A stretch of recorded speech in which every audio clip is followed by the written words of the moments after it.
Our first resource person has more than 30 years of experience designing and managing climate change, sustainability, and environmental justice projects in Australia, the United Kingdom, Indonesia, and the United States of America. This includes 10 years working with First Nations colleagues in central Queensland, southeast Queensland, and central north south central Queensland on a range of community development, sustainability, and cultural heritage projects. Michelle, our resource person this afternoon, met and fell in love with Earth jurisprudence and Earth laws in 2009, and since 2011 has been working to promote the understanding and practical implementation of Earth-centered governance in Australia through her work with AELA, later on I'll spell that out, with a focus on law, economics, ethics, education, and the arts, and the decolonization of knowledge and systems change. Ladies and gentlemen, our first resource person for this afternoon, the National Convenor of the Australian Earth Law Alliance, Dr. Michelle Maloney. Good afternoon, Dr. Michelle, and welcome to our Rights of Nature General Assembly. Thank you so much for inviting me to be part of your assembly. I'm very honored to be here. So you're happy for me to give a presentation and we'll have discussion? Yes, please. We are willing to have you to hear from you. Okay, so I will try to share my screen and make us start.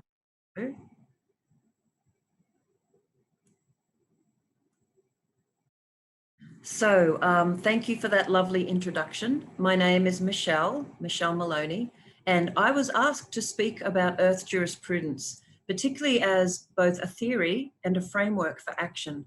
So that's what I'll do. I'll give an overview of some of the really interesting and important aspects of this theory, and I'll also talk about some of the practical ways that some of us are working to respond to the challenges of Earth jurisprudence. Tell you all about it in a moment. First, I'd like to let you all know that I live in Brisbane, Queensland of Australia, and you'll see that that is a map of Australia as many people know it. But in Australia, we are very aware that this beautiful continent was colonised by the British Empire in 1788. The Aboriginal peoples, hundreds and hundreds and hundreds of Aboriginal nations never ceded their territories. And so it's very important for those of us who work to care for country and to respect the First Nations peoples of this continent. We always make sure that we acknowledge country. So I would like to do an acknowledgement of country. What that means is I say to you, I live and work and play in Brisbane, in a beautiful city, but it's on the traditional lands of the Turrbal peoples. And I'd like to acknowledge the Yagara and Turrbal peoples who for time immemorial, for millennia, cared for the lands and the people who lived on this continent prior to colonisation.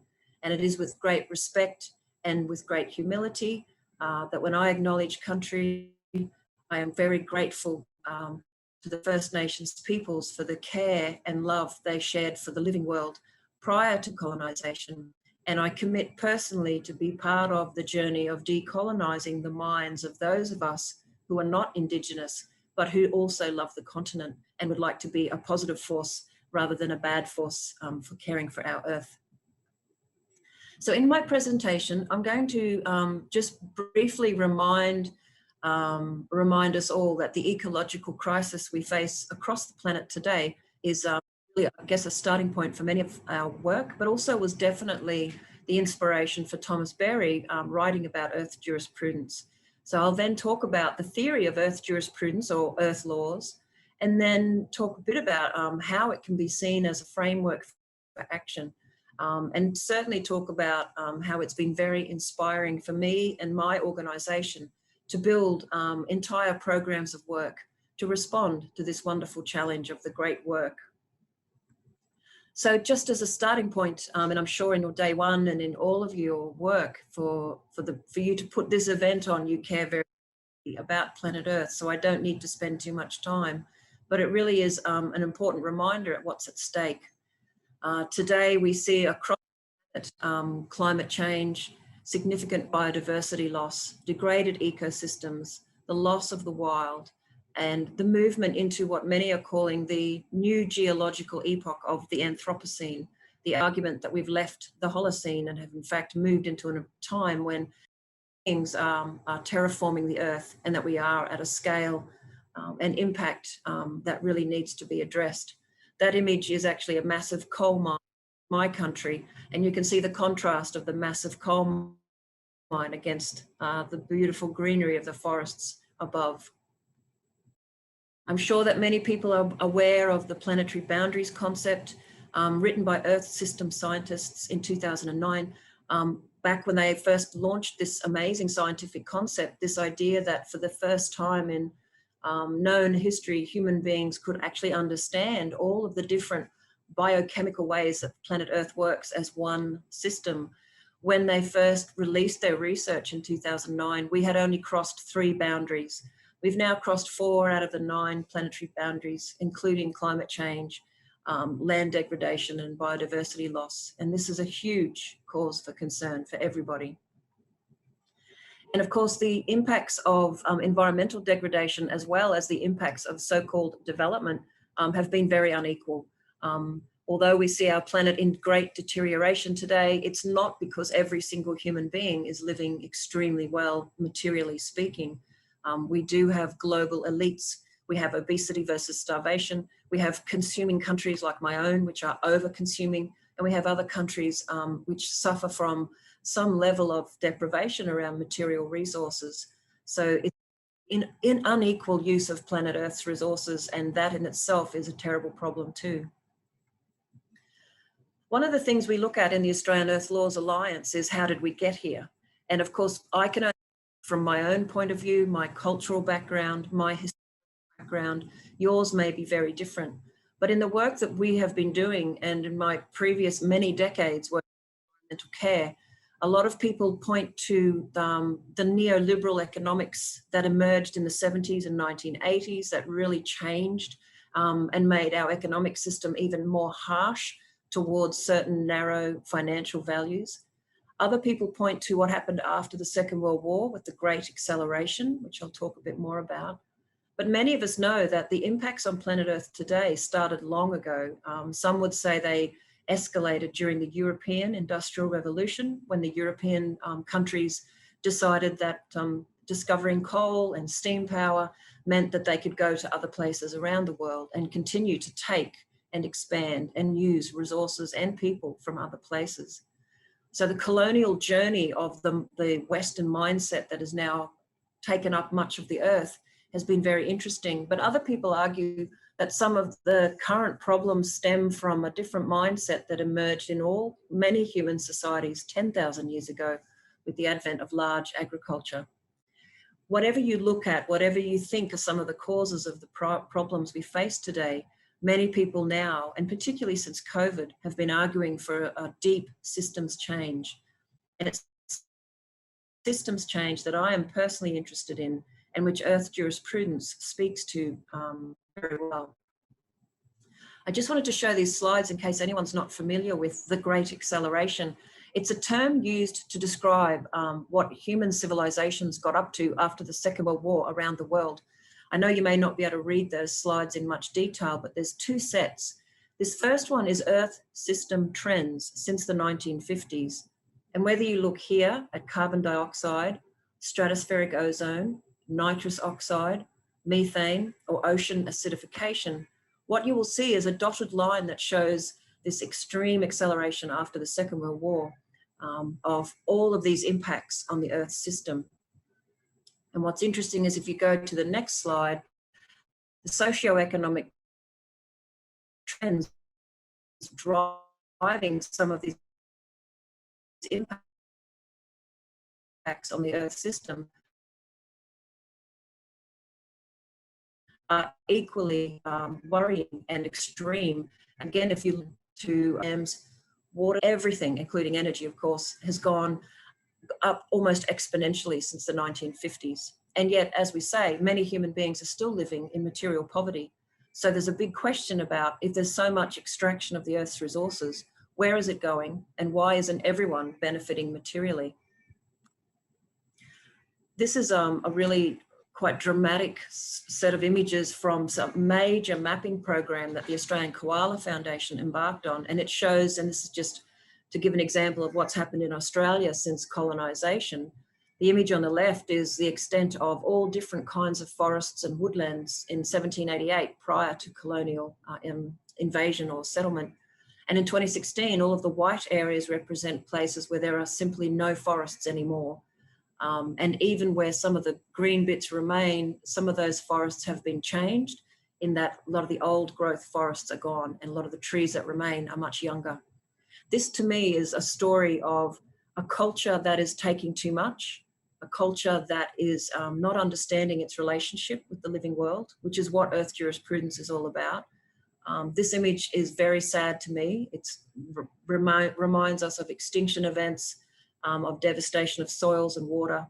And it's what's in my mind constantly as we do our work to try to change not just one forest campaign at a time, but to hopefully play a part in changing the systems thinking in our own country.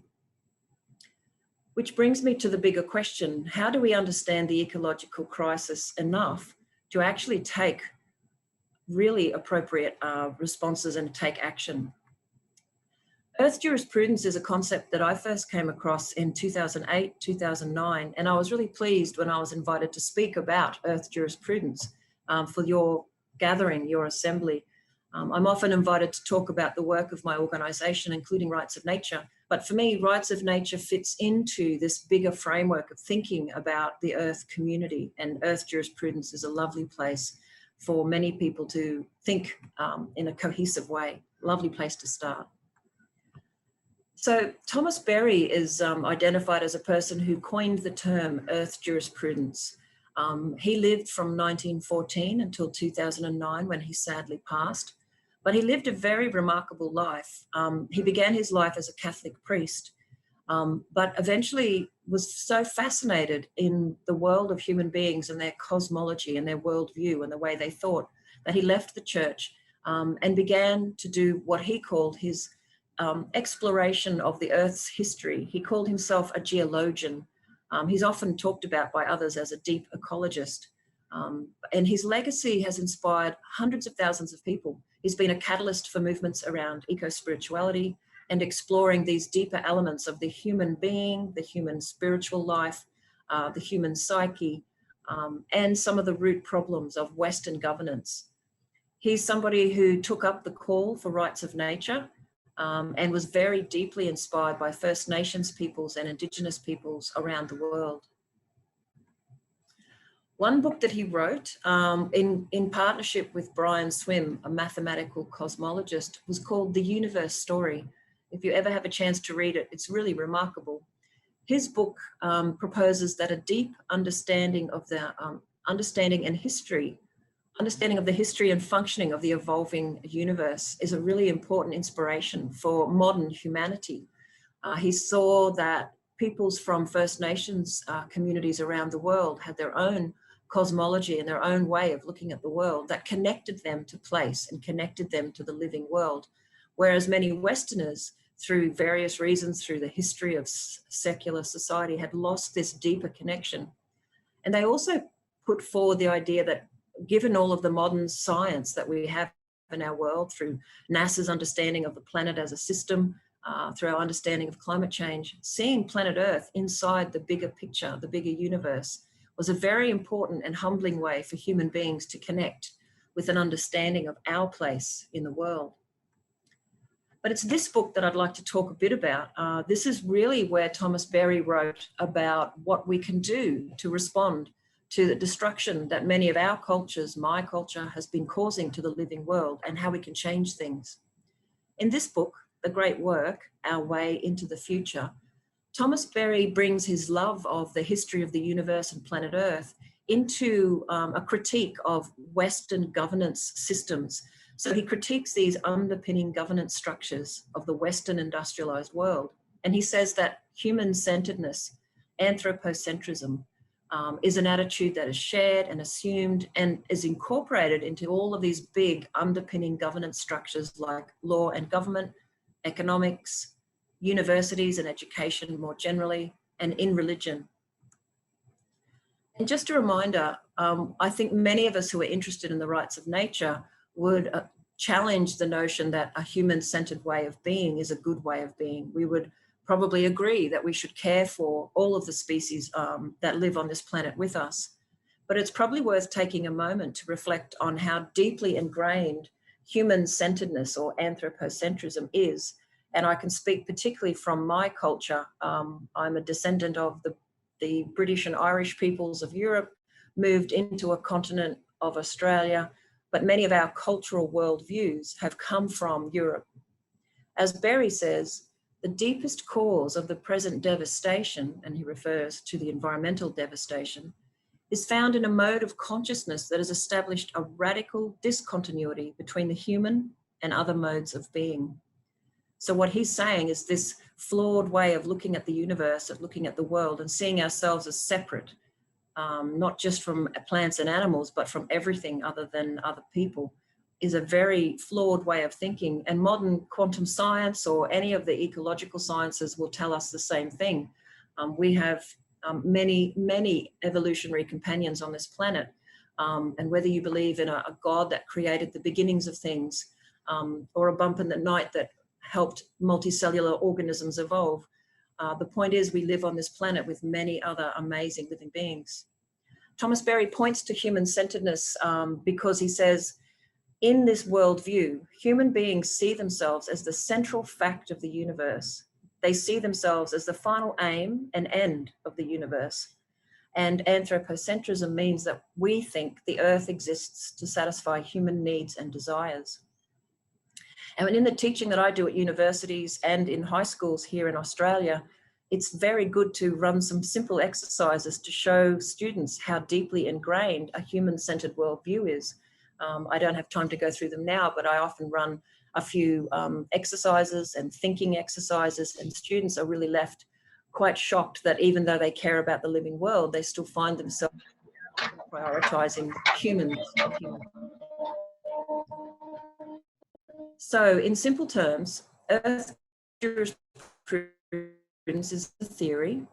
It's a theory or a philosophy of law and human governance that's based on the idea that humans are one part of a wider Earth community, and the welfare of each member of this Earth community is dependent on the welfare of the Earth as a whole. What's lovely about Earth jurisprudence is it doesn't exclude humans. It's not saying that people have no right to be here. It's actually saying that we're deeply embedded and we are nature, but it does ask us to re-examine our privileged position in planet Earth. This is the image I love the most. It's the simplest way to convey what Earth jurisprudence is about. I'm sure many people have seen it on t-shirts and on Facebook and other social media. But Earth jurisprudence calls for us to shift all of our governance systems from the left to the right, to stop thinking in hierarchical terms, to stop thinking that human beings are superior or more important than other animals, and to stop thinking that certain animals are more important than other animals. And this is a big debate in the environmental movement and animal welfare laws around sentience of creatures. You know, if a whale is smart, we should care for it, but what about the small insects down in the ground? You know, what I love about Earth jurisprudence is that it accepts that all of the living world is meant to be here. We all fit together quite beautifully. Humans absolutely are resource users and we can use resources, but we need to do that in a regenerative way, in a way that sustains and supports the rest of the living world, that doesn't wipe out entire patches of country or entire ecosystems. If that sounds naive or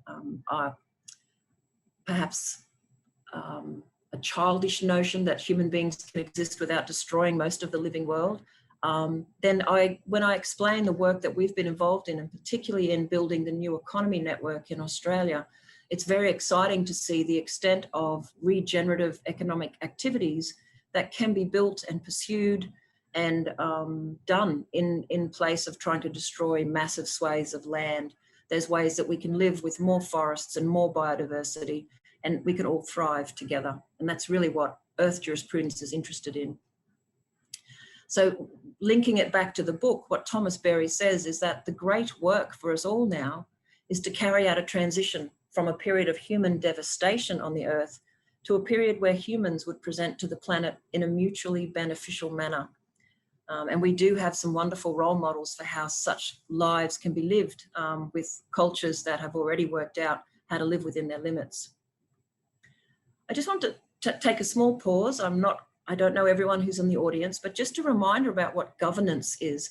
Earth jurisprudence is often seen as a legal framework, but it's actually much bigger than that. And I think it's one of the reasons I love it. Governance is really just, you can define it in many ways, but particularly if you're a student and you're listening to this, governance is really just the way that rules are set and implemented to help people work together, make decisions and allocate resources. Now, why is that important? It's because in a minute, when I give some examples about how you can take action and use Earth jurisprudence as a framework for action, you can think about governance, the way human beings work together at every scale. It happens everywhere, formally and informally, inside your family, in organizations, in nations, governments, in private companies, not-for-profit organizations. And again, when I teach governance and I teach earth laws to students, we often have a big exercise around the last slice of pizza. I ask students, if you're sitting there on Friday night with your friends and you've all just had some pizza and there's one piece left, who gets it and how do you allocate it? Have a think about that question yourself. We don't really have time to do the exercise, but it's a lovely way to remind people that values drive how they use up and allocate and share resources. I had some young ones say, whoever paid for it owns it. And I would joke and say, that's a capitalist mode of governance. Someone else would say, we should divide it equally into all little pieces so everyone in the room has it. And I'll say, well, that's a very egalitarian way or even a socialist way of sharing food. Others would say that they would give it to the dog. And so that would be a joke because that was very earth-centered. But the simple examples of how we share and use resources can help people think about what governance is and how important it is. So if Earth jurisprudence is a theory, and that's all very well and good, what about action? How do we take the words of Thomas Berry or anyone else who's thinking and writing about an Earth-centered way of being, and how do we turn that into action? I thought one way I could share with you some stories about how we can take Earth jurisprudence and be inspired to turn that into a program of action is, as I mentioned, the work of the Australian Earth Laws Alliance, or AILA as we call it.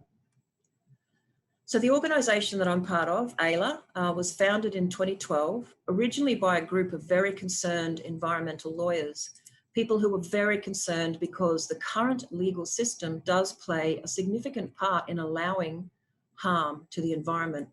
And we were very worried about the failures of environmental law to challenge the modern growth paradigm in Australia. The idea that we can keep expanding and keep digging coal mines and keep taking forests and keep killing fish. How do we find a balance? How do we change our cultural mindset? So for AILA, you'll see there's an image I'll just show you here. We were directly inspired by Thomas Berry's book, The Great Work. We all worked together, and then in the following year, I mapped out a project where we could think about how we take the call to look at law and government, economics and education and ethics and the arts, and actually bring them all together to stimulate different thinking and different action. And from our point of view, rights of nature is very important, but it's just one of many possible ways to stimulate systems change. And as I'll come back to probably several times in my talk, in Australia, it's a colonised nation. The First Nations peoples who were here before the British Empire had a fully established and very sophisticated civilisation and legal system. And so in Australia, rights of nature laws have to be very carefully thought through so that they don't just repeat a colonial mindset or a colonial way of just slopping on one law across many, many nations. So for AILA, however, Earth jurisprudence and the Great Work was a wonderful way to think about what can we do to contribute to this different way of thinking that could then lead to shifts across many of the systems. Our mission is to increase understanding and practical implementation of Earth jurisprudence, or what we call Earth-centered governance. And our vision centres on responding to the challenges of Earth jurisprudence and transforming legal and governance systems. And we're interested in doing that at all scales. We have 5 core themes of work so that we have this fluid interaction between how we respond to Earth jurisprudence. A really important one, and the starting point for all things, is changing the culture and the mindset of peoples, again, like my own heritage, peoples who think that human beings are special and are allowed to take everything. We want to help play a part in changing that cultural mindset, and I'll talk in a minute about how we do that. We also want to make sure that governance and law in Australia is reconnecting with what matters. And I'll talk about that a bit. Our focus has always been on building community. When we were born in 2012, we had particularly a federal Australian government that was very harsh in terms of its interaction with the environment, very uninterested in doing new progressive things to care for the environment. So we've always been focused on building from the amazing people in civil society through not-for-profits, through small businesses, and through universities and education spaces. Creating alternatives is a really important part of Earth jurisprudence. If we're going to respond to the problems of a Western mindset that says we can take whatever we want, you can't just say, no, don't do that anymore. You really have to say, let's do something different. Let's do something like this. And the creation of alternatives, viable ways to rethink the law, rethink your economic system, redesign human interactions inside of planning law, all of these things, it's very important and also really exciting. It's a positive way to reframe what's possible into the future. And of course, the ultimate goal is transforming the laws and the structures in our society. I won't speak to this slide, but I just wanted to show you some of the very diverse things that we get up to inside AILA in, again, responding to Earth jurisprudence. We have education and cross-cultural programs. We have arts programs to help people think differently and be creative and have fun. In terms of reconnecting, we've built a First Nations partnership program, which is now its own organisation, Future Dreaming. And in the Creating Alternatives, we've done a whole range of different projects, which I'll talk a bit about in a moment. I'm also just keeping an eye on my time, so I think I'll have time to get it all done. So if we jump into thinking about the call of Earth jurisprudence to change those underpinning structures, let's talk about, I'm just going to have time to talk about law, economics, and education, and then I'll wrap it up. So when we think about law, and again, I can only speak from my cultural tradition, the mainstream Western legal system in operation in Australia is very human-centred. We have exceptions. We have environmental law since the 1970s. But it's very important to remember that from a Western point of view, environmental laws, which came out in the 1970s, are being tacked onto the top of very powerful laws that support capitalism and private property ownership.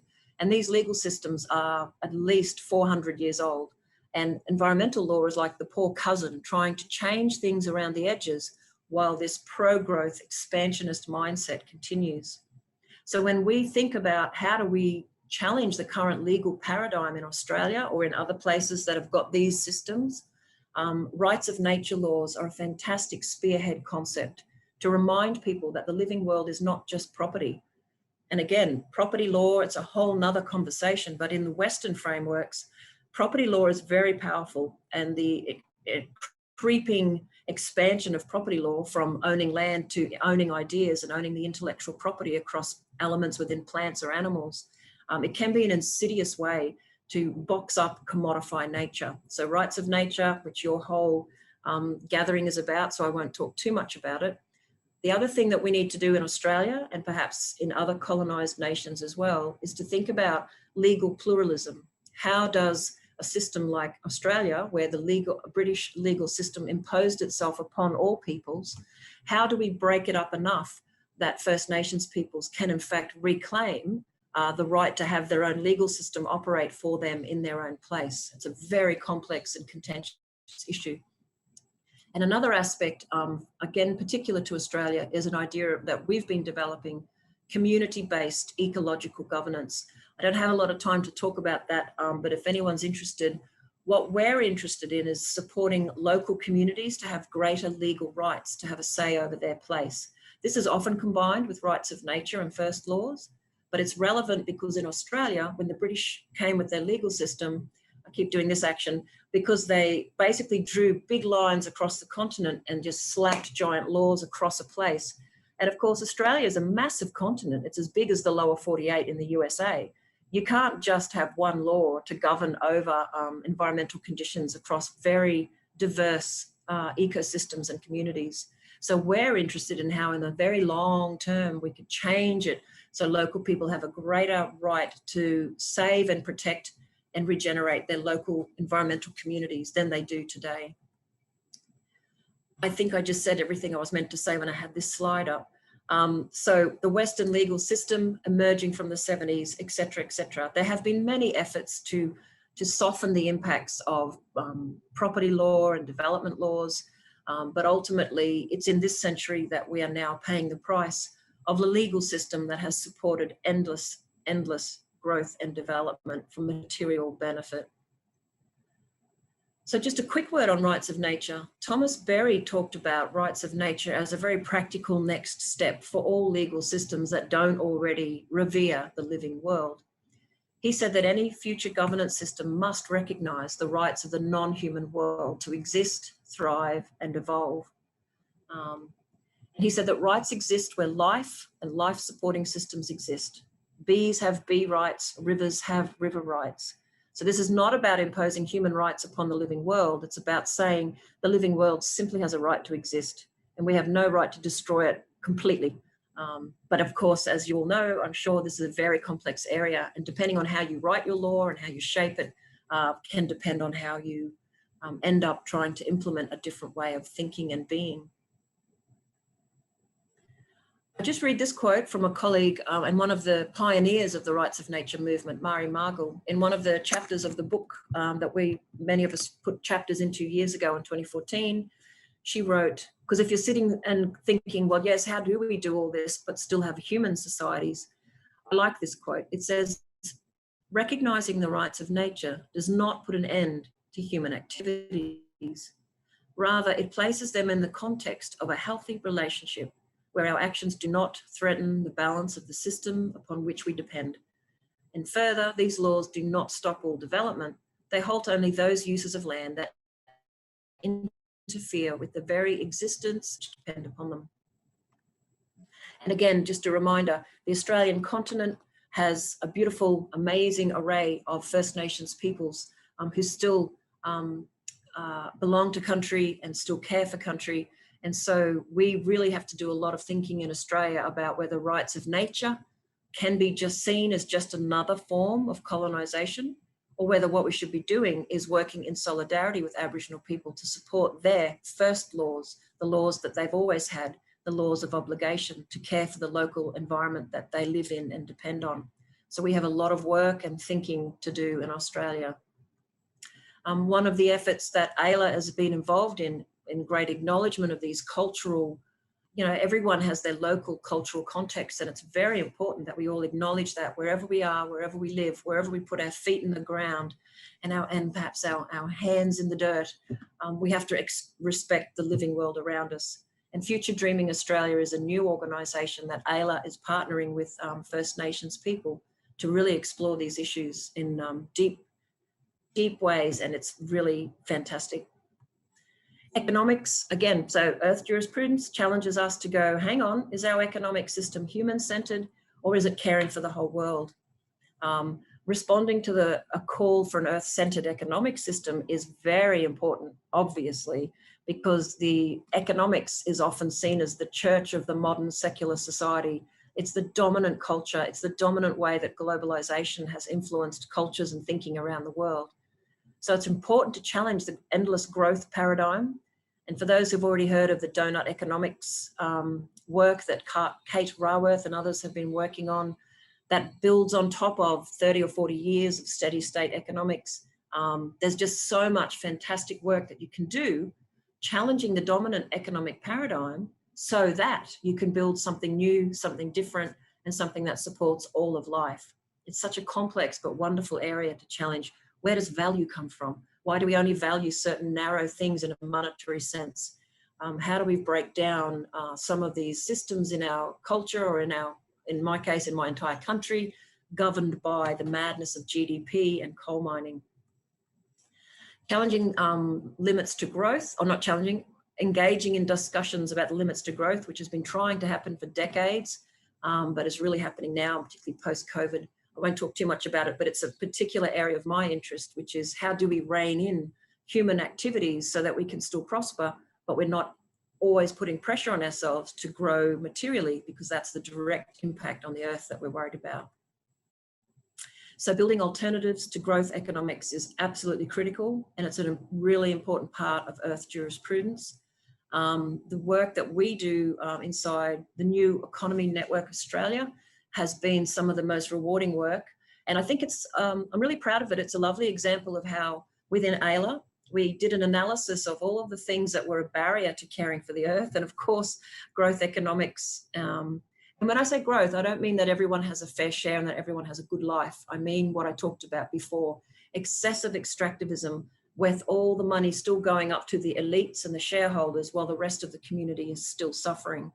What we're interested in, and I was going to say what was lovely is one of the responses to Earth jurisprudence is had auspiced and created this New Economy Network Australia. It's now a network with more than 4,000 people connected to it around Australia. And everyone is looking at these innovative ways, whether it's sustainable local food production, renewable energy, care and housing, health. It's really about the well-being economy. And this network is now linked to international networks, also looking at how we challenge the growth paradigm and build an economy that's good for everyone and doesn't destroy the living world as we do it. So I'm nearly finished. Thank you for your patience. The last example I wanted to give from what Earth jurisprudence can give to us as a framework to think about. Thomas Berry's written some beautiful work, and others have responded to him in terms of what do we educate our young people and our ongoing learners about in Western society. And that's a very deep dive into, well, perhaps we need to change what we teach and how we teach it. Instead of teaching people how to destroy the earth or how to create novel chemicals that are going to wreck and destroy our bees or our insects, how do we focus on learning about the living world, getting to know our local and nearby bioregions, and then changing the focus of what our jobs and our training and our future is about, change the focus from just allowing whole-scale destruction to actually supporting really clever, innovative ways to have a great life, have a great career, and care for the living world and restore it. So this is my last slide. So Earth jurisprudence helps us challenge the ideas that lie beneath the destructive Western law and economic system. And I say Western because I'm a Westerner and I'm only comfortable critiquing my own culture and my own self. But I think we know that the globalized economy is eating up the world in many places and in many cultures. But Earth jurisprudence gives us a nice, simple, deceptively simple framework to critique upwards into everything that's going on and then to take action. So that's me at 37 minutes. I think I was asked to talk for 45. I think that's okay. I'd just like to say thank you so much for listening. There's so many aspects of our work. If anyone's interested, please do send me an email anytime. We love connecting with other friends and colleagues around the world. And that's it from me. Thank you very much. Thank you so much, Michelle. I am very much interested to know more about community ecological governance and the well-being economy, but I'm very sure also that you have a lot, there is a lot of questions that our audience would like to ask. So for our audience, we would like to take this opportunity to fund also. So kindly drop your questions, reactions, suggestions, whatever it is in the chat box, and we will read them for you. Michelle, is it okay to give you questions? Absolutely. I love a good chat. Please go. Okay, then. So the first question for you is, how do we orient people to do away with the throwaway culture and make a simple lifestyle a real way of life? Is it not easy to unlearn the practices that we planned and built for decades. We cannot expect from our government to initiate this. Yes, it's a great question. And it can feel so complicated. I'm 50 years old, and I remember a time when we went to the shops in Australia even, and meat was wrapped in paper, and my grandma had a string bag.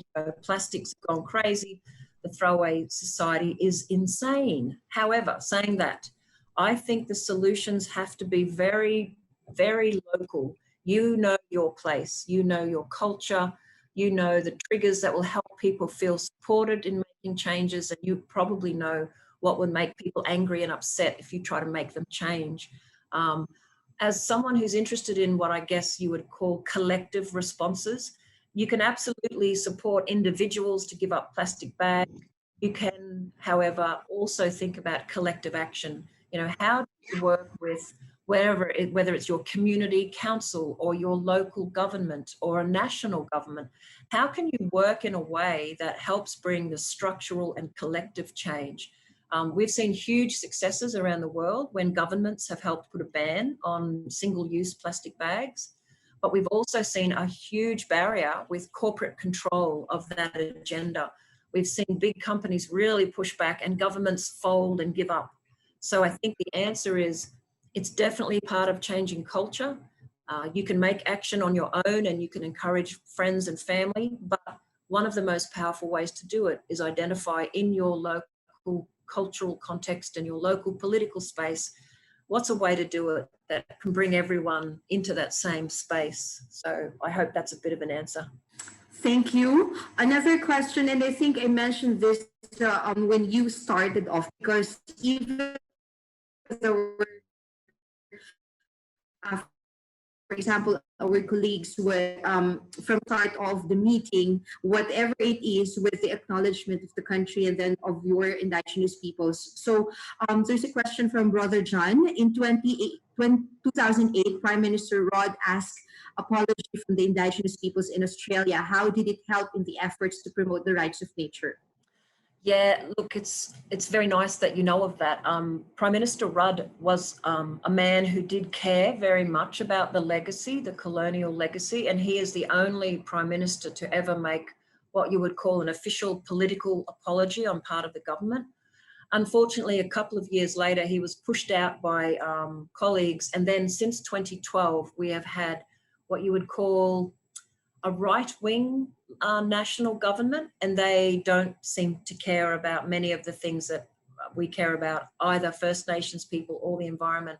So the apology meant something at the time. It was important, and my Aboriginal friends said it was really good to start that process, but we have to do an awful lot more work in Australia to make the dominant culture see Aboriginal people for their amazingness that they are, and get out of the way enough for their legal and other systems to re-emerge more strongly. So we have a lot of work to do in this country. Oh, you're on mute, I think. Sorry. Yeah, thank you. Okay. Another question. I would like the one who sent the question would like to know how long it took for the rights of nature to become legislation in other countries, and possibly how long will it take to become part of the Philippine laws? Great question. So a very quick history for those who don't know. The first rights of nature law that a lot of people heard about was in 2008 in Ecuador, because Ecuador was updating or changing its constitution. But actually the very first rights of nature laws in Western legal systems started in 2006 and 2007 in local council equivalents in the USA. Then not much happened for a long time. And then people were very interested in rights of nature law, but they could see that it was very hard to bring in some places because big developers and big corporations and a lot of ordinary people didn't want it. What happened in 2017 was in New Zealand, you may have heard, the Whanganui River was recognised as its own legal entity. Now this is very separate because it happened just in New Zealand with the Maori people under their treaty with the government. But after that, we've seen a bit of an explosion around the world, which I'm sure you're all aware of. We've seen courts in India recognise that rivers have rights. Courts in Bangladesh do the same. Courts in Colombia recognize the rights of the River Atrato. Uganda passed a law for rights of nature. But the trick is not just passing these laws, but actually implementing them to make them real, to help actually change the cultural context of development and all of that. So I certainly can't talk about how it can happen in the Philippines. I don't know your political context enough. I know you've got a lot of wonderful Filipino people who can talk to that. However, depending on the level of government you want to pass the law, it's really going to be about how you work with people in that government to think about it and to understand it, to pass those laws. You might have, a number of people who've been elected as politicians who are really interested and really want to do that. Oh, that's awesome. I look like I'm in a Queen video clip. There I am. So it can depend on your political context. It's not impossible. It's very possible. The main thing is to do it the right way for your place and not feel pressure from anyone else to do it a different way. If you want to get these laws into your place, work with your local folks and find the right cultural context. So. Thank you again. There's another question from Ms. Len. It's nice to see you here, Ms. Len. Cleanups are criticized for a fact that they barely solve the problem, especially when collected trash during cleanups are thrown back into a non-functional landfill. What are your thoughts about this? Well, I guess there's two issues there. Number one, public cleanup days. There's a Cleanup Australia Day, which is huge and very important in Australia. And it did play a part in changing how folks think about litter. So there's that issue, and then there's recycling. So first of all, I think having the capacity in a country or a local area to do something with collected waste is obviously very important and can be really hard depending on the wealth or the interests of decision makers or corporations in a place.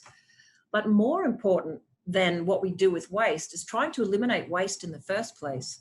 So if for whatever reason you feel that your context makes a cleanup hard, maybe actually think about a cleanup, but rather than even pushing for recycling, why don't we all push each other to have different kinds of packaging, less packaging, no packaging, resorting to local markets again, as opposed to everything wrapped in plastic. In Australia, it's a huge issue because 80% of our food system is controlled by two massive supermarket chains, and they wrap everything in plastic. So part of our new economy effort is definitely we need recycling facilities, but most importantly, we need to reduce the waste we create and the waste we buy in the first place. But I'm still a great believer that cleanup events are very good for the public to understand that, you know, if you see drains and stuff full of plastic, and it's got its own problems, it's horrible, but also people don't think about it unless they see other people caring and picking it up. It can trigger other good, positive changes. Okay, I am hoping that it's still okay for you to respond to at least a couple of questions more, but Sure. Please feel free to just tell us to stop. Okay. It's totally fine. But because there are several things still that wanted some clarifications from your end. So especially there are a couple of questions coming from focusing on the government's role in these things, especially in passing the law. So one question is it wise to depend on the very same governments that enable the destruction to suddenly become benevolent and provide long-term and meaningful solutions? Wouldn't solutions from the people would be better? And another one is from our colleague at Caritas Philippines. Thanks for your comprehensive presentation from Kuya Idil. My question is, why is that the government officials in most of the countries, even if they are aware of the laws and they are not implementing it, or they have difficulty legislating the rights of nature, what do you think prevents them from doing so? I might start with the second question first, because it leads to the answer, my answer at least, for the first question. I think one of the main reasons that governments are reluctant to think about stronger environmental law or rights of nature is because it directly challenges the economic growth paradigm that has become popular and dominant around the globe, particularly in the last 50, 60 years, but since before then as well. If a government is of a certain mindset, if the government representatives are a certain age, they have grown up thinking or knowing or believing that material growth, economic and GDP growth is very important. It's the thing that's going to lift their country into a better place. They genuinely believe this. They're not always nasty, but sometimes they are. So when you come along and say to them, let's do this law that protects nature and slows down growth, there is obvious resistance. And we've seen this directly with corporations. I've studied through regulatory analysis when Australia tried to introduce its plastic bag ban, just one example, many of the big corporations did threaten to leave a certain jurisdiction because if this law came in, they would leave. They didn't. The government moved forward, had a good discussion with all of the players, and they introduced the law, and it all went very well in that case. So I think whenever we are advocating for change in a society, particularly something as radically different as rights of nature, because it does threaten this mindset of we can have whatever we want, let's keep using up the world. We actually have to be very clever in how we communicate the benefits of these ideas and how we communicate the problems that are already happening right now. Linking back to the other question, is it right or is it wise to try to get governments to pass laws when they're new laws, when they're the ones who are passing and implementing the current laws? I think it's linked to the same challenge. A lot of these groups don't want to do that, but the answer lies within people power. When there's a strong movement of people demanding something new and they can actually show why that's a positive alternative for everyone, I think the ways forward are going to come with more and more politicians actually understanding the issues and caring about the issues and then being on your side or advocating for that. Or if, like in Australia, a lot of our older white male politicians will never change their minds. The most we can do is try to push new people to stand for election, younger or different people who understand the issues, and try to change the makeup of government so that some of these ways can be pushed forward. But my final comment, and this is direct experience, as I said, when Ayla created our work plans and we were born in 2012, we were and are still in a country where our governments are not interested at the high level with rights of nature or a well-being economy. So we have spent years and years building more and more alliances between people, using our and your amazing expertise. We've got lawyers, economists, farmers, students, people running markets, food experts, bringing more and more and more of ordinary people who know the answers to what is a better life and how working together to actually show everybody else how good the good life can be when we change these systems. So it's about talking and working and joining up together, hopefully changing some politicians' minds or changing the politicians yourself. But I agree that a lot of our current government people are not interested in these laws.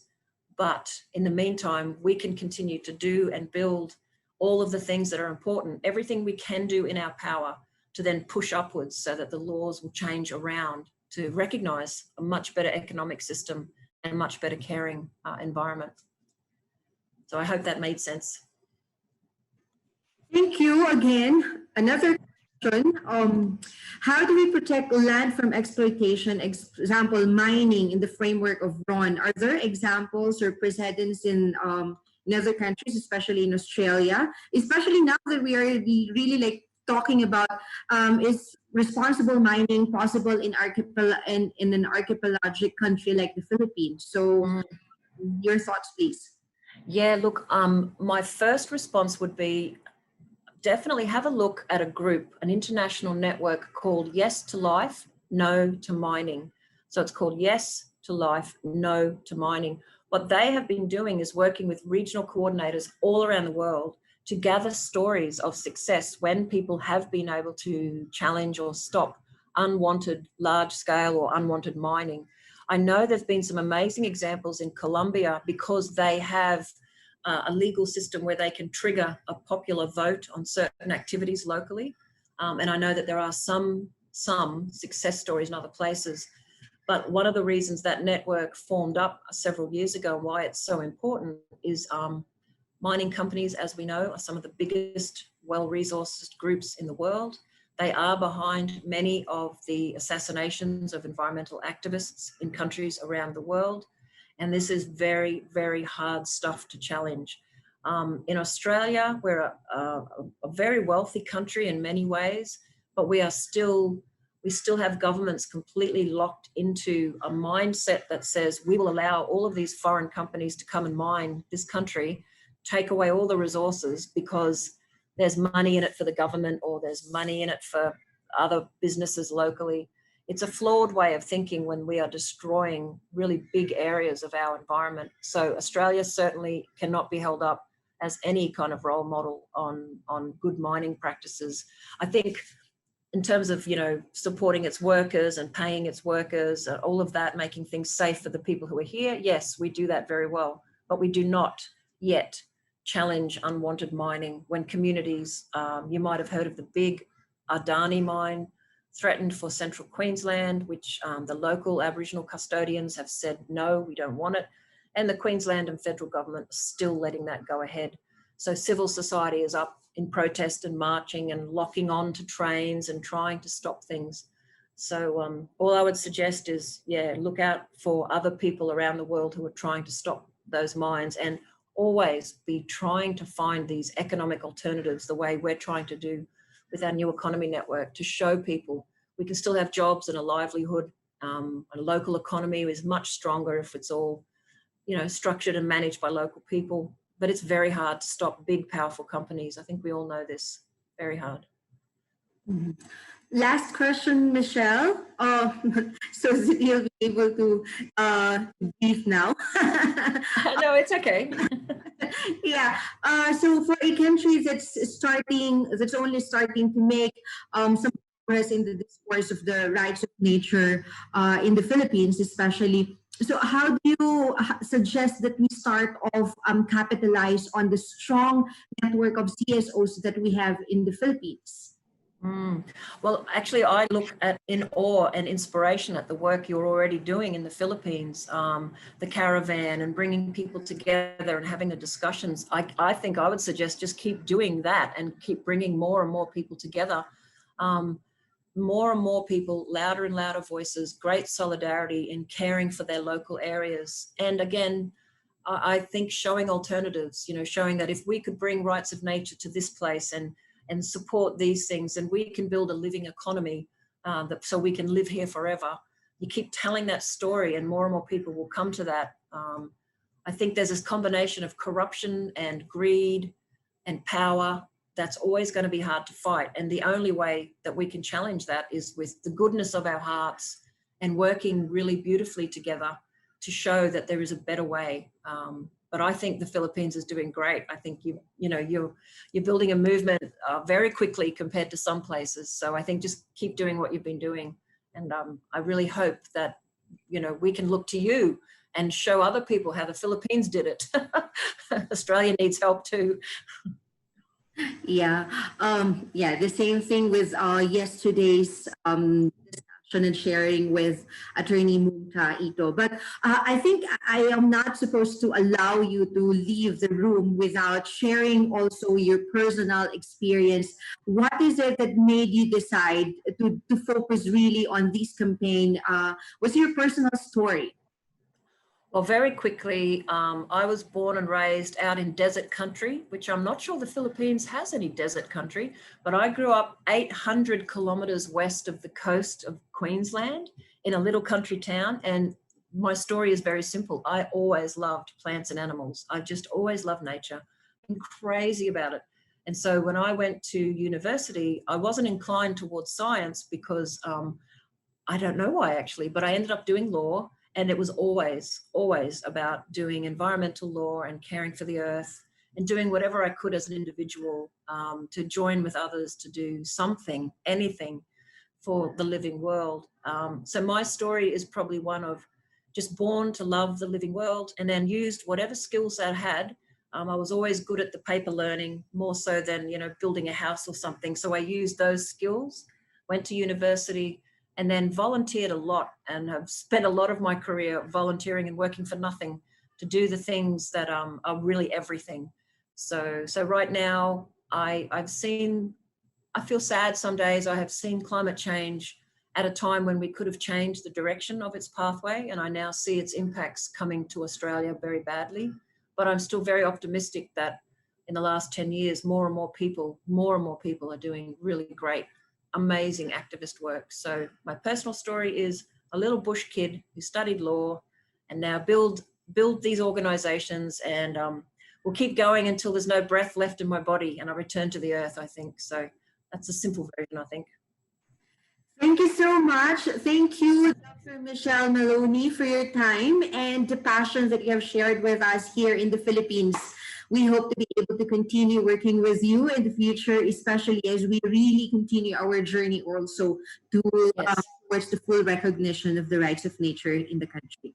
Thank you so much. Thank you. And thank you for having me. And please do think of Ayla as friends forever for anyone trying to do this work together. So we're around, and we'll see you again very soon. Thank you so much.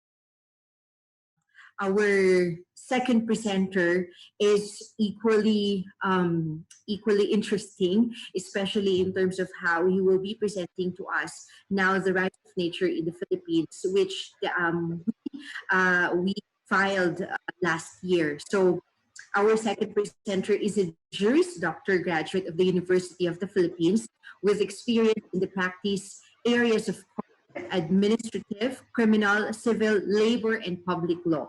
At the very moment, he is the senior legal officer of the Office of Senator Risa Hontiveros. So, ladies and gentlemen, without further ado, let us all welcome Attorney Juancho Torrevillas.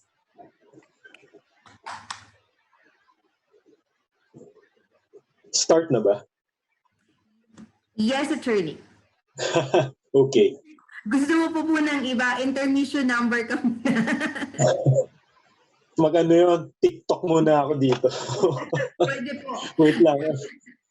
Sige po. Starting. Good afternoon. In the Next half hour, I would like to show you how we can save the planet by rethinking the fundamental relationship between our species and the natural world. As I give this talk, the world is in trouble.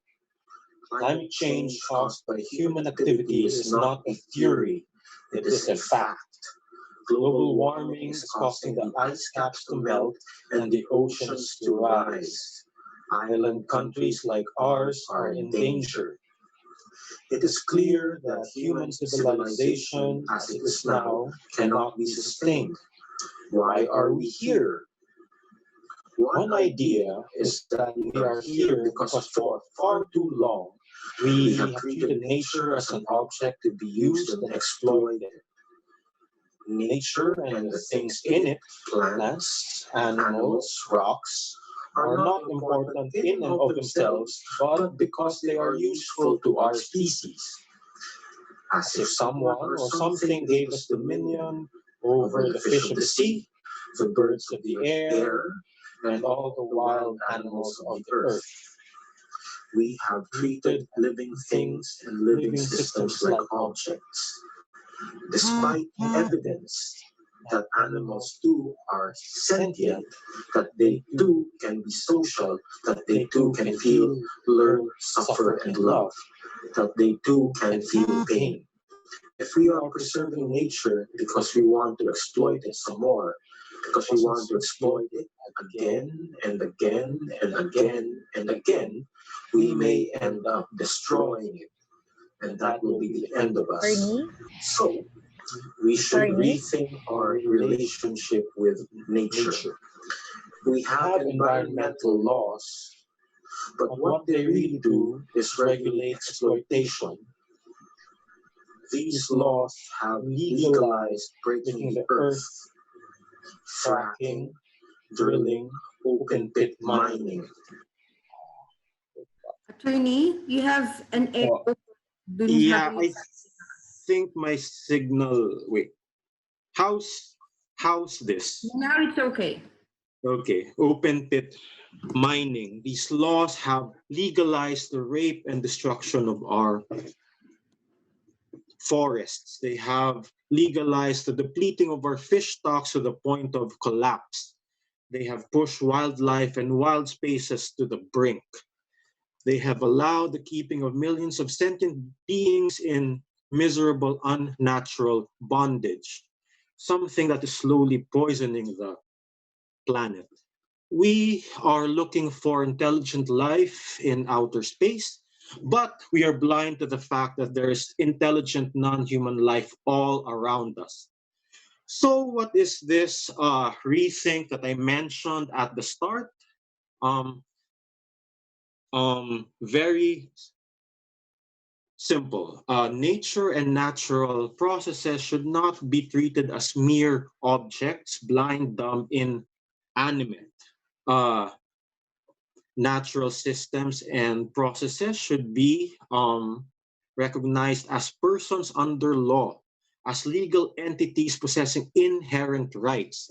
This is not the first time personhood was belatedly um, recognized. There was a time when women and slaves were not considered persons under law. After all, if a business entity can be considered a person with rights, powers, and obligations,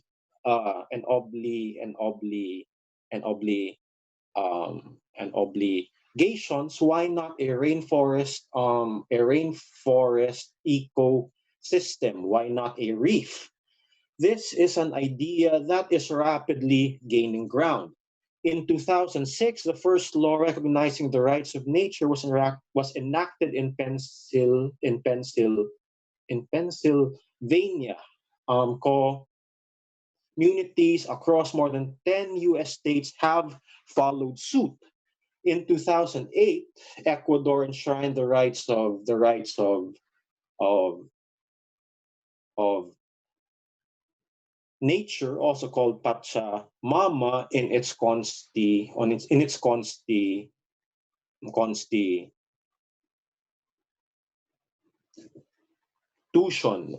Afterwards, Bolivia has enacted a similar law declaring the planet and the life systems on it as possessing inherent rights. Similar laws have been proposed in many other states. Courts in Colombia and India have also ruled that ecosystems are capable of possessing rights under law. Aside from a change of mindset, this law also contains provisions of practical. I mean, our law, we don't have a law yet, but the bill that we filed, Senate Bill 1097, has also contains visions of practical value. The proposed bill seeks to recognize natural ecosystems, populations, and processes as legal entities, sui generis, entitled to certain inherent rights, such as the right to exist, the right to be maintained, and the right to be restored. But how shall these rights be protected? How does an ecosystem file a case? This isn't a new issue. Many entities with legal personality might not have the capacity to file a case on their own behalf. Children and corporations, for instance. Because nature cannot do so directly, the bill vests environmental advocates with the standing necessary to petition our courts on its behalf. However, natural systems and processes shall be considered the real party in interest, and all damages and claims awarded by the court shall be held in trust to fund the renewal and restoration of nature.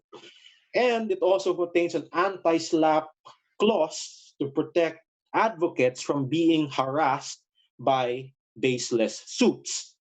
As we teeter on the edge of an irreversible disaster, I think, and we all believe, it is time to make a fundamental shift in our species's relationship with nature before it is too late. Environmental survival is actually also our own survival. Anyway, that was my talk. So basically, that's what our bill, I mean, the real meat of our bill, the substance is there near like the end. So I guess I'd like to thank you for your time. I know it was like a really quick talk, but I listened to the last speech, and I think it kind of covered more or less the same ground. So I guess if anybody has like anything to ask, I'd be more than happy to like provide answers. Thank you. Thank you so much, Attorney Juancho. I think for the moment we would like to know, like now, we have received several questions about what is the status of the Rights of Nature bill at the moment that we have filed, especially at the Senate. That's first one. And then second would be how can we also help in terms of encouraging more senators to join the crusade for the rights of nature? Well, right now, the bill has been filed, as I said. It has been referred to committee, but thus far, it hasn't been heard yet. Now, what they say is that, that's where most bills head off to die in committee. Because if it isn't heard, then the process stops there. So we have to find the way. We have to find like a way to convince the chair to hear the bill and to refer it to the Senate as a whole. How to get that done? Lobbying. I mean, there's really nothing more to it than that. Somebody has to find the way to convince the chair to hear the bill. That's really the baseline there. Because if the bill isn't heard, it stops right there. Sadly. Yeah. So I think the ball now is not with the Senate but also with us, push for the organizations, the groups pushing for the bill, because we really need to move these our legislators to support the bill. There's another comment coming from Marcos. Legally, a person is not a person by nature of being a human being. Rights and duties are ascribed to them. This is the reason that corporations are considered persons. Never be people. People is the body of politic comprised of citizens, not the plural of person. So, do you think, Attorney, this is also how we are looking at the rights of nature? Yes, because a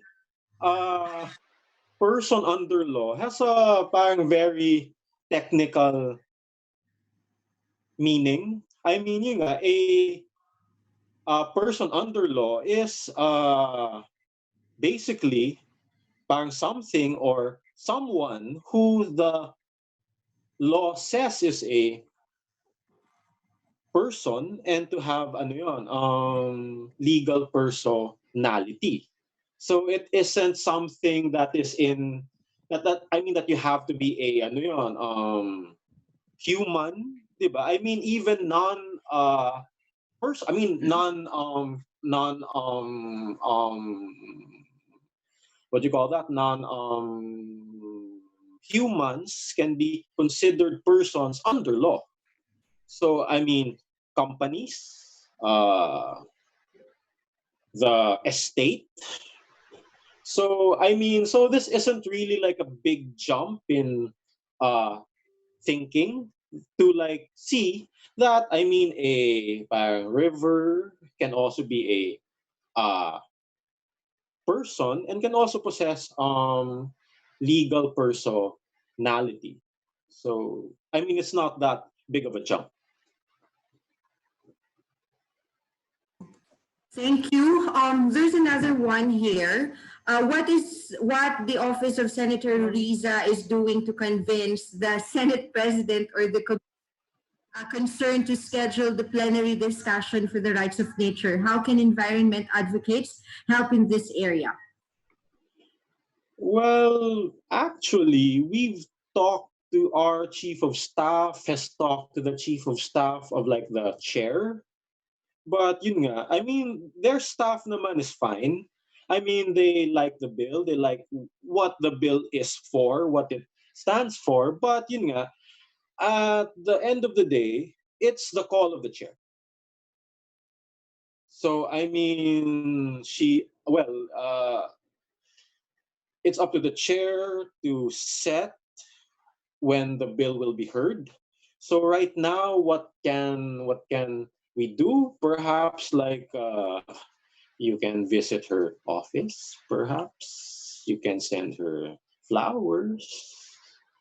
Baka gusto niyong bumili ng lupa somewhere. I don't know. Diba? I mean, I've been like trying to find a way to get this bill heard since we filed it last year.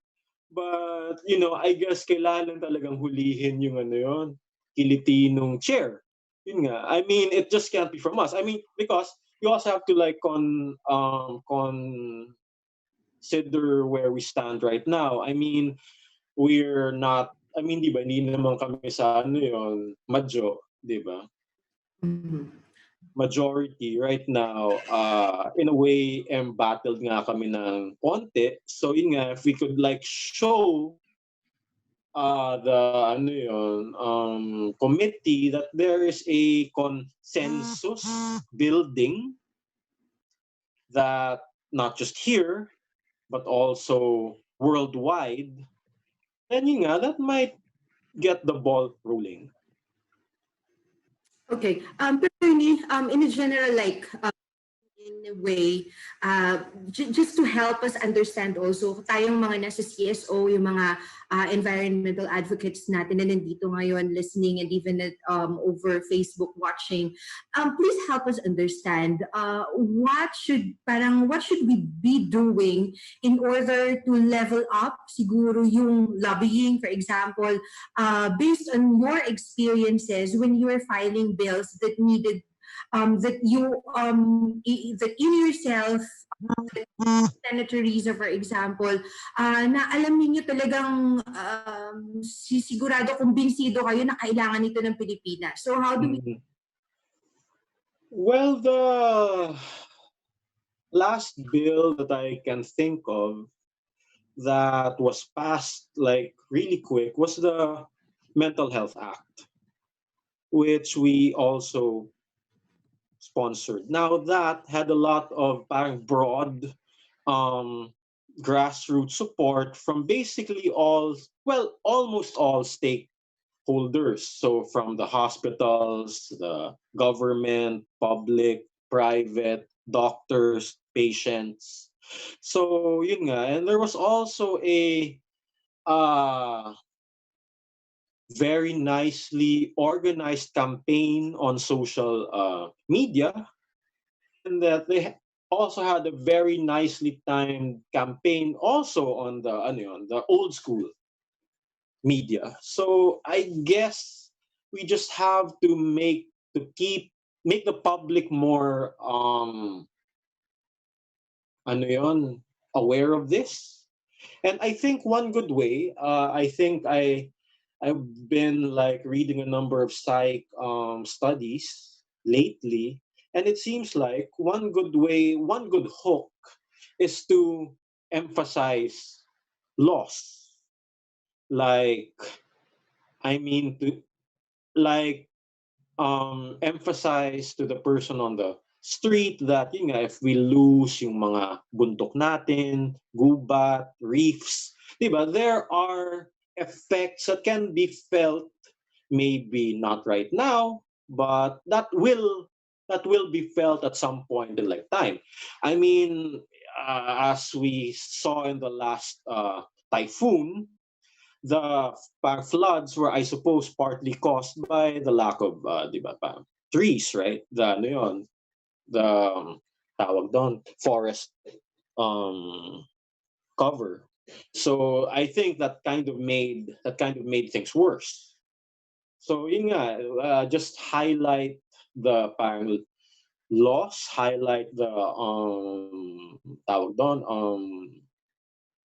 true cost of uh, climate change, of what the loss of these systems would mean for like the ano yun, average Pinoy. Okay. Another question, attorney. How challenging is it to push the wrong legislation under a fascist regime that has unfortunately, deplorably, even human rights has been hugely mocked and attacked? Well, has to be. Well, talking about the ano yun, fascist, di ba, regime. Well, I could go into that for hours. But, I mean, I guess there are some parang people in power right now who are like tickled pink na parang thinking of themselves compared to like, actual fascists. But, well, yun nga, I mean, if we start, I mean, kasi it all really begins with the mindset, di ba? I mean, the mindset, the way we think about things, they affect, I mean, not just our own minds, and they not parang affect not just what we feel, di ba, feelings, but they also affect our laws, di ba? They also affect what we think is right, what we think should be a norm, what we think is just. So, di ba? I mean, it all starts from there. It all starts from the mindset. Um, so, yun nga, if you can't even be bothered to like, I mean, to think that it's important to protect the rights of a person, I mean, trying to convince a person who thinks like that to like parang care about like a farmed animal or a tree or a reef or a lake might be harder because yun nga, to someone who thinks that way, all of these rights are things that get in the way of like of like work that I don't know that needs to be done. Diba? These are things that get in like the way, so we should like sweep them, diba? I mean sweep them aside so that we can get our parang goals done. But yun nga, that's really not a good, I mean, short term perhaps there may be short term needs, but yun nga, I mean our long term welfare gets sacrificed there, which I think is bad. But yun nga, I mean right now, but yun nga one over the last ilan na bang taon, 4 years, it's been a challenge din to get the parang public feel more empathy, compassion. Like, kasi yun nga parang, like, if you like, parang talk about the war on drugs, yung mga natotokhang, parang, parang there's like a lack of care, di ba? Empathy. Okay lang matay yan. Addict naman di ba? So, okay lang patayin yan. NPA naman, di ba? Komunista. So parang there's a lack of human compassion. Yun nga, and my other great love, the parang animal rights movement. I mean, for the last year or so, I've been tawag doon, um, tawag doon, vegan. I mean, it all starts from that thing, na you show passion to like other forms of sentient life, and not just that, you parang expand the. I would like to think parang expand the ano yon, circle of love, di ba? I mean, the circle of things that we care passionately about. But yun nga, how to get the base, how to get the masa, or how, well, actually nga, hindi nga problema yung ano yun, masa din eh, kuminsan. Kasi yun nga, I mean, the amount of love you feel, the amount of, the way they care is also different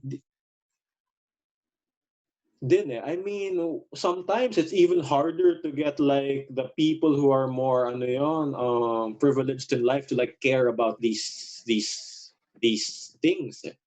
So really, that's really the heart of it. How to get people to care more. How to get them to empathize. I mean, with the current zeitgeist, kind of hard. But you know, I mean, uh we have our like finger in the air, and you know the wind, the ano yun, current seems to be changing somewhat. So yun nga, I mean, looking ahead, I'd like to say I'm filled with hope. I mean, because you know, if we don't convince ourselves, if we don't convince our race, our ano yun, our species to be more passionate, then yun nga, I mean, I don't think our way of life can be sustained long term. So there. Thank you. How to package that? Your guess? Well, yun nga, there are ways, but yun nga, we really have to do the work. Thank you, Attorney. There are several questions, but I think they are all related to how we can move forward with the Senate bill. I just wanted to pick up some questions that maybe Ms. Yoli, would you mind responding to this question? I understand that Ron PH also intends to work out local legislation to recognize the rights of nature. What is the progress in this area? Are there LGUs receptive to Ron? Because we wanted this also to be happening also with the local government units. Like, for example, now in Sorsogon, Ms. Kendi and myself have been talking with our local legislators. Hopefully, we would be able to also put this forward in the coming year because we really wanted that it's not only, sabi nga ni Father Edu kahapon, it's the bibingka strategy that we are having some actions on our national government, then we have to also squeeze things up in the local level. Ms. Yoli? Oo. If you remember yesterday, I reported after noong ating video na meron din kasi Jing dun sa Congress side, may tanong din yata. So yung sa Congress side, nag-move na siya sa committee level ang bill natin. And meron tayong isang bagong co-author, sabi ko from yung Bohol, si Kong Chato. And then soon may 3 more co-authors that will support yung ating bill from the Zamboanga del Norte side, because we're doing yung mga partners natin na nasa kanya-kanyang region, they are also lobbying with their respective lawmakers and representatives sa House. So expect na yung mga support, kung masipag tayo pagkausap sa ating mga district representatives, ay pwedeng mas dumami pa yung support. Sa level ng local, kahapon sinabi ko rin, aside from dun sa sinabi ni Jing na in Sorsogon, They are in dialogue kasi mga ano ito, mga Bicolana, si Candy at si Jing, na meron silang kausap na ilang mga local government doon. But ngayon ang track natin sa local ordinance po ay nasa side ng Sierra Madre because nandun ang Kaliwa Dam, and we are exploring the possibility of declaring the Sierra Madre ranges as having rights.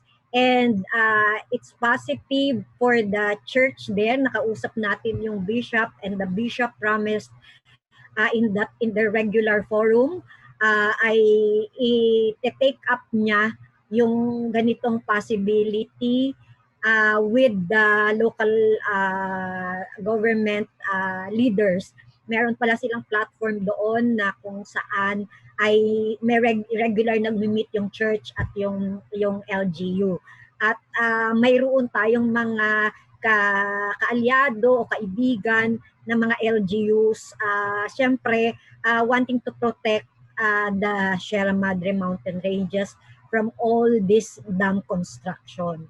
And then another one po ay meron tayo then na pinag-uusapan sa South Cotabato. We're still under exploratory discussion with again the church sa Sacmarbel, sa ating social action director doon, and yung ating social action director thinks that the possibility sa discussion namin can be 2 tracks because it's ancestral domain within the customary laws. Pwede ba nating i-declare yung kagaya ng sinasabi ni Michelle Maloney kanina, no, kasi may sariling set of laws ang mga indigenous peoples, no, that perspective ay kung pwedeng ma-declare ito na ang kanilang ancestral domains, and therefore the ecosystem within their ancestral domains are having rights. And on the second track is of course dun sa civil government nila na mayroon din silang mga councilors na kausap na pwedeng maging kaibigan at i-share itong perspective na ito. So nandoon pa lang po tayo sa stage na yon sa ating local. Not to discount yung mga environmental, of course, local ordinances na pinupush din natin sa ating mga like yung mga no-go zones sa island ecosystem, no. Ito sa anti-mining campaign natin, we're trying to push this also. So nandyan po tayo sa ganyang lagay, but because we are a movement, ang usapan po natin, di ba, initiatives could come from you, freely do anything within our framework, and then ang hinihiling lang natin sa isang national movement is to share all these activities, and so therefore whatever experience that you have at kami sa national can inform each other, no. So ganun ang tracking natin. Kaya kahapon we asked some of the people na meron talagang ginawa ng action and movement regarding dun sa ating campaign sa rights of nature. So yun lamang po. Thank you, Ms. Yoli. And there are a lot of questions of statements here still sa chat box natin. I picked up from the talk na si Senator Villar, ang committee chair ng Committee on Environment sa Senate. So, eureka! Kaya pala it's not getting anywhere. We have to acknowledge the progress we made, but understand that we still have a long way to go. That things are better, but still not good enough. That's a quotation from former U.S. President Barack Obama, but shared to us by Kuya Antonio. And from Ms. Len, always survive beautifully. What we are doing is actually not for the nature, but for us, for our species to continue to survive. So from Zero Waste Baggage Inc., they agreed with Kuya Antonio, saying that we should look at the very long-term perspective. I think Attorney Mackey has experienced long and difficulties in passing environmental laws, especially, or example, the alternative mining law. Another thank you so much, Kuya Antonio, for sharing with us these beautiful quotations. And from Zero Waste, I think we should strengthen our work on ground para mas maraming mag-lobby sa kanilang respective congressman. Right, we should work on protecting the Sierra Madre. Yes, thank you so much po. Okay, at this point, we would like to be saying thank you na kay Attorney Juancho. Thank you very much for being with us this afternoon. And Thank you po. yes, we are hoping really that there would be a better news for us in the coming year in 2021 with regards to our rights of nature bill in the Senate, and hopefully we would be able to attract more senators to support the bill so that we would be able to have the bill passed already in not so far away future.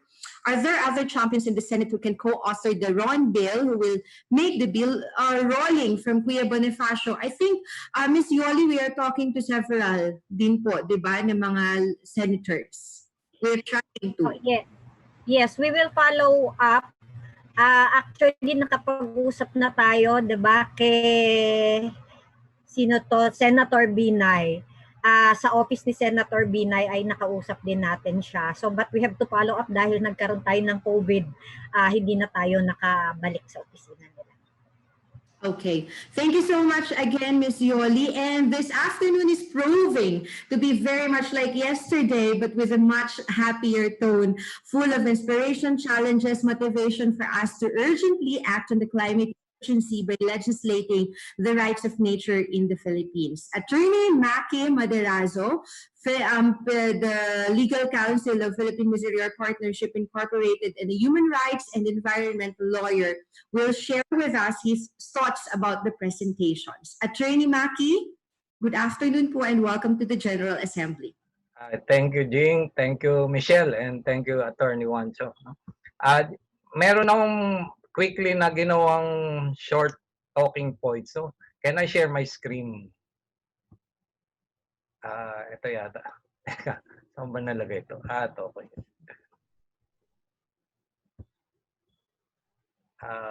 Kita nyo na. Sorry. Okay. Nandito ba si Michelle? Hello? Hello? Hello, Attorney. Yes. Rinig niyo ako? Wala na si Michelle. Okay. Hindi, kaya ako tinanong pa, hindi na mag-i-English. Yes. Sorry. Correct. But anyway, yung sharing ni Michelle, no, ang dami nating makita na parallelisms doon sa ginagawa natin. In fact, ma-i-inspire tayo, pero doon sa mga tanong kanina, parang hindi ko masinabi, hindi natin tingnan, pero karamihan yung mga sagot din ay makita natin doon sa ating ginagawa at ginawa na dati. In fact, yun naman din yung sinasabi ni Michelle, no? Tayo rin ang mag-iisip, ang magiging creative, paano natin i-address at may sulong itong ating paglalakbay para sa rights of nature, no? So, a few things na na-pick up ko doon sa kanilang presentation. Una, yung framing and nuances na ang kwento essentially itong ginagawa nito, it's about justice and development issues. So it's about giving justice kay Mother Earth and of course doon din sa victims ng ecological injustice, both human and non-human. So ito yung kwento, no? So nakwento nila yung kung paano rin na-colonize yung Australia. Gaya rin natin, may parallel history tayo ng colonization at kung paano rin na part of it at largely kaya naman tayo sinakop dahil din sa ating mga resources, no? At dito nga sa panahon ng Kastila, sa panahon ng diyan naipasok sa ating legal system yung Regalian Doctrine, na inilagay sa ilalim ng Espanyol ang buong Pilipinas bilang pag-aari ng Espanya, no, yung Regalian Doctrine.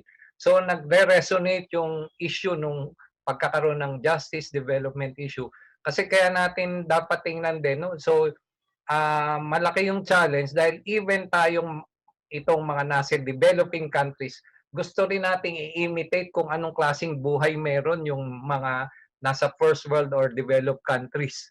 So may ganun ding may ganung challenge yun na papaano natin hindi na pagbalanse ang kailangan nating gawin, kundi kailangan natin na ang pagkiling para sa inang kalikasan kasi laging yung sustainable development, balancing nature with our needs.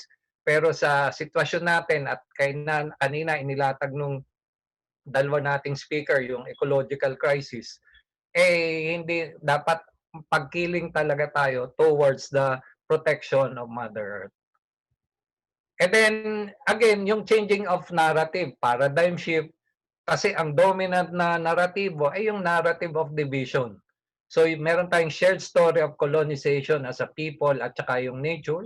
So, nahati human and non-human, the powerful and the powerless, developed and developing countries. At syempre, nandiyan na yung pagkakaroon ng yung pagkakaroon ng property, lahat kinwento nga sinabi nga ni Michelle, even pati ang life forms inaano na ngayon, nilalagyan na ng intellectual property rights, yung seeds na dapat ay ang mga magsasaka nagbi-breed nito para magtuloy-tuloy yung agricultural biodiversity, pero meron na ngayon treaty o yung International Treaty on Plant Genetic Resources na ang pinagtatalunan diyan yung pagkakaroon ng IPR sa mga seeds, no, for agriculture and food.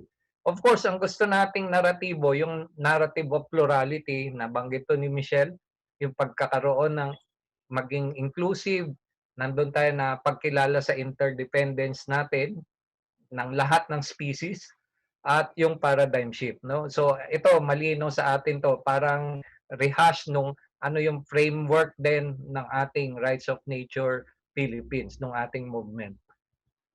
And then nabanggit yung governance na importante, formal and informal. At ang reflection nga natin, nandun pa rin tayo sa right track na may local actions tayo. So nabanggit na ni Yoli yung paggagawa ng mga ordinances. Kasi we should recognize ang passage adoption ng RON will take time. At marami na tayong experience dyan. Yung Fisheries Code 10 years, yung rights of itong sa animals, no? Yung protection ng animals, it took 10 years din. Itong alternative mining bill hanggang ngayon wala pa at nag-strategize nga na kailangan ay baryahin itong bill at ipasa at mag-lobby in terms ng mga issues na nakapaloob dito. So may pag-strategize din kailangan gawin at ang nakita natin at which is positive in a way at ganun din yung experience ng ibang bansa, importante mapahinog din natin ito sa local level, no? So yung ordinances, pero ang challenge how we can be creative na we will work within the current legal framework, pero ano yung mga pwede nating spaces na kailangang makuha para makapagpasa tayo ng mga local ordinances. I think ang isang importante din dito, nabanggit ni Michelle, yung communication strategy, nabanggit nung latter part, nung may nagtanong sa kanya, importante paano natin ikikwento itong RON. Paano tayo magkukumbinse? Even, in fact, ang challenge din sa atin, even yung mga nasa CSOs, na although parallel na may ginagawa tayong environmental actions, campaign, iba pa rin yung framework nila at sila rin ay kailangan nating kumbinsihin. So for different audience, paano ang messaging? Paano yung anong type of audience, senador ba yan o yung common tao? So yung branding natin as a movement, ano ba tayo movement at paano tayo dapat makilala? Of course, yung resources and budget, and important din yung risk management, no? dito sa gagawin natin, no? Kasi nandyan halimbawa yung ATL, no, yung anti-terrorism law. So na parang kung paradigm shift ang gusto mo, babalik na rin ba natin yung buong sistema? Hindi naman, no? Pero kailangan we need not demonize yung current legal framework. We try na i-push siya slowly, or kumbaga makita natin yung spaces saan pwede tayong lumagay. At sabi ko nga, yung general na gawin natin na focus on the positive action and incentivize yung mga magagandang ginagawa na. Kasi gusto ko lang iparallel din ito sa usapin ng human rights. Ngayon, may grupo na mga lawyers din nag-uusap yung communication of hope. Paano ba natin ikikwento ang human rights in a positive way? Hindi lang puro pang-abuso, paglabag ng karapatan, pero paano natin siya ikwento na para yung mga tao mas makaka-relate sila dito, magiging conversation piece pag umaga. Di ba tayo, pag may nanalong Miss Universe, ilang linggo yan, yun ang pinag-uusapan. Paano ba natin pwedeng gagawin yon sa RON? Na pinag-uusapan ito at nakaka-relate sila dito sa gusto nating gawin. So ito yung tingin ko yung importanteng I think very important at campaign itong ginagawa natin. We're not just focused on pushing for the bill, yung RON bill sa both houses, pero this is alam naman natin and we recognize na isang bahagi lang itong pagpupush ng policy change. At I think yung kaninang present ni Michelle, no? Kapareho lang din ng ating ginagawa, yung cycle niya, transform law, change cultural values, and then yun, yung nakita na cycle, it almost ganun din, it mirrors kung ano yung ating ginagawa. It's just a matter of tingnan natin ano yung nandun sa karanasan natin na pwede pa nating gamitin o pwede natin o kailangan nating baguhin. So meron tayong learning process and at certain point unlearning process din na kailangan gagawin. And then yung power shift, importante, no? So power in terms of information, so kailangan mag-aral pa tayo, alamin ano ba yung kung paano isusulong itong RON, and power in numbers, magkukumbinsi ng iba pa, hindi lang like-minded people. Alam na natin ito, no? Dahil matagal na tayo sa gawain ito. And of course, nandyan yung opportunity rin ng election. So alam natin na yung malaking makakatulong din yung pagpapalit ng kung sinong nandyan, especially sa local level, ay mas meron tayong dent na magagawa compared dun sa national, no? Pero I think it's an opportunity sa ating strategic planning. Kailangang i-factor in itong election. Election, paano ito gagawin sa panahon ng pandemya? Paano magkakaroon tayo ng participation? Kasi kung marami mang oposisyon, kung sila man ay hindi makaka-access sa election, ay problema din ito, no? So even yung kung anong gagamiting system sa election, ay kailangang makialam tayo dito dahil gusto nating maging election issue itong RON. And then of course, yung corporate accountability, nabanggit din ito kung paano yung mga corporations na they're even more powerful than states. Na paano natin siya gagawing accountable. Now, sa local level, paano natin yung gagawin? Ibig sabihin, sa municipality, yung pagbibigay ng halimbawa ng mga business permit, ito bang mga nag-a-apply na resort owners, mga hotels, o mga construction companies na nag-operate sa baba, paano natin i-engage na huwag silang mabigyan ng business permit dahil nagba-violate sila ng environmental laws. Kahit pa sabihin na natin na anthropocentric yung batas na yan, yung envi laws yan, but we have to start with this, no? Kung ano yung meron tayo, doon tayo magsisimula.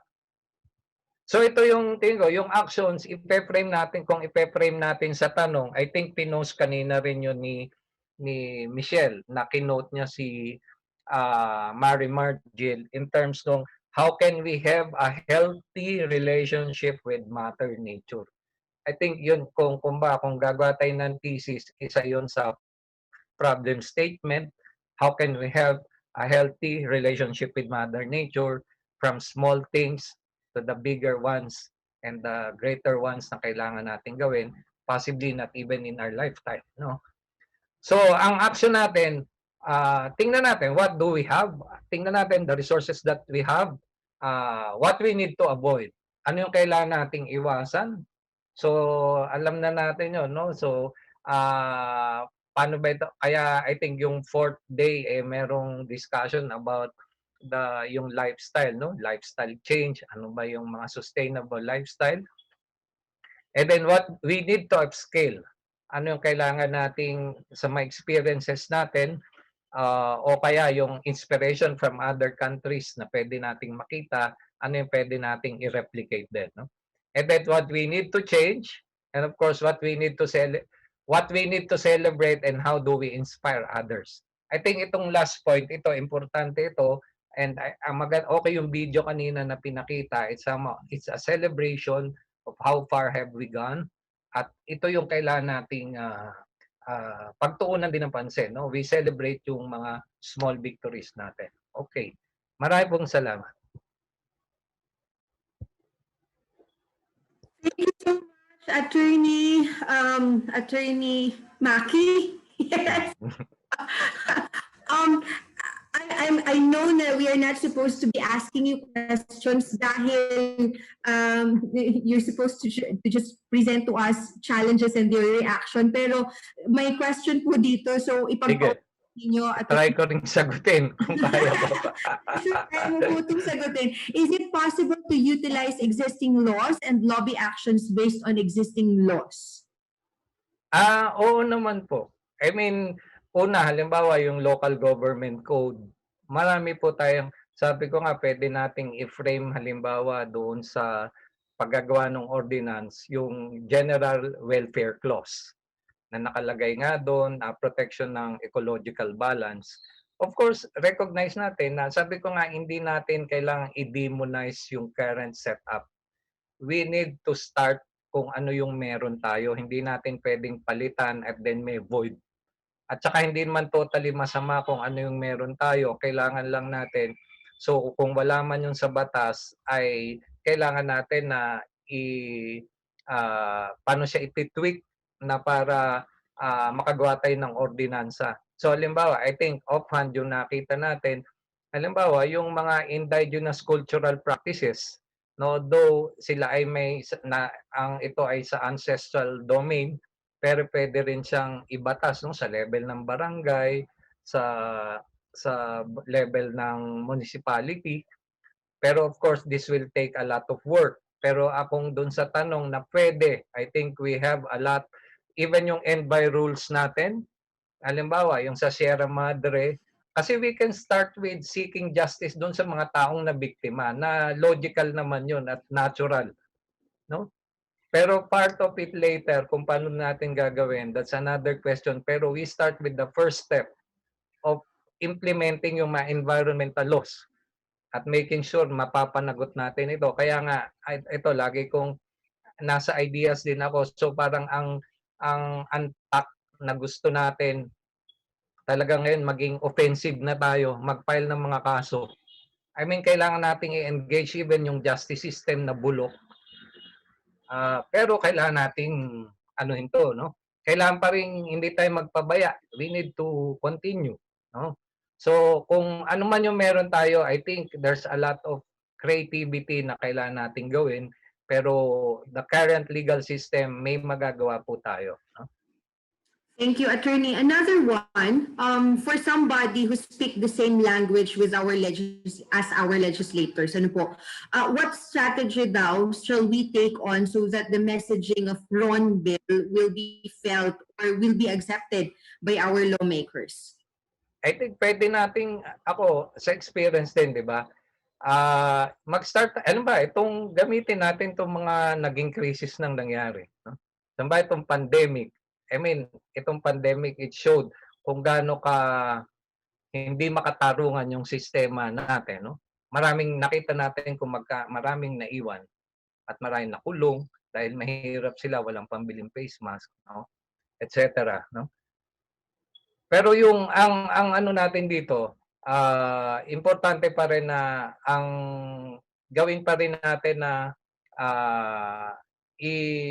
ipursu pa rin natin itong sabi ko nga, we work within the given, no? Yung at kung ano man yung meron diyan, dahil at the end of the day, kumbaga itong Ron, ano talaga ito eh.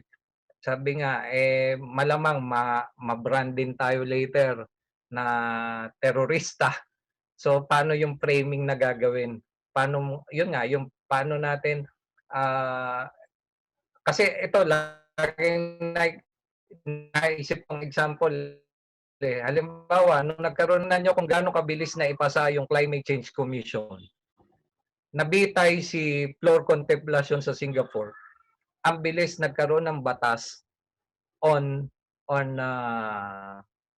dito sa Magna Carta of OFWs. So we bank on fear nitong mga legislator na ito. Mag-bank din tayo sa fear ng public. So that's another way of looking at it. So yung crisis na nandyan, how do we we transform it into an opportunity?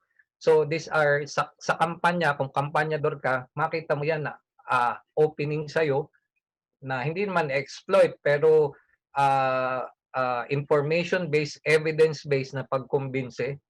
And then, kailangan din talaga ng communicators. So, kailangan nating, meron tayong, I think sa ating movement, kailangan may maayos tayong communication desk o communication unit. Kasi a lot of this ay tayo nagko-compete sa misinformation, layo sa social media. So maraming